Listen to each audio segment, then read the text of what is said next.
வணக்கம். என் பெயர் அஷ்மிதா அன்பரசன். நான் கோலத்தல்லா தமிழ் பள்ளி 6ஆம் ஆண்டில் பயில்கிறேன். இன்று நான் என் அம்மா எனும் தலைப்பில் ஒரு சிறிய கதையை கூறப் போகிறேன். என் அம்மா என் வாழ்க்கையில் மிக முக்கியமான நபர்.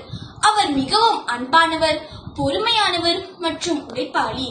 காலை எழுந்தவுடன் எங்களுக்கு சுவையான உணவு சமைத்து தருகிறார்.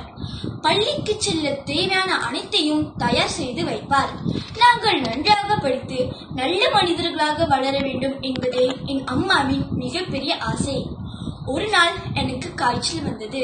நான் மிகவும் சோர்வாக இருந்தேன். அந்த இரவு முழுவதும் என் அம்மா தூங்காமல் என்னை கவனித்துக் கொண்டார். மருந்து கொடுத்து தலையை தடவி நீ சீக்கிரமாய் நலம் பெறுவாய் என்று எனக்கு ஆறுதல் கூறினார். அப்போது நான் உணர்ந்தேன், இந்த உலகத்தில் நம்மை உண்மையாக கவனிப்பது நம் அம்மா மட்டும்தான்.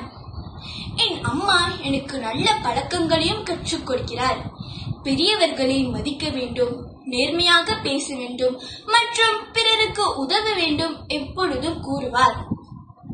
நான் தவறு செய்தால் கோபப்படாமல் என்னை அன்பாக புரிய வைத்து திருத்துவார். நான் பள்ளியில் பரிசு வாங்கும் போது என்னை விட அதிகமான மகிழ்ச்சி அடைவதும் என் அம்மாதான். ஒரு மெழுகுவர்த்தி தன்னை உருக்கி மற்றவர்களுக்கு ஒளி தருவது போல ஒரு அம்மா தன்னுடைய ஆசைகளை மறந்து குழந்தைகளின் எதிர்காலத்திற்காக வாழ்கிறார்.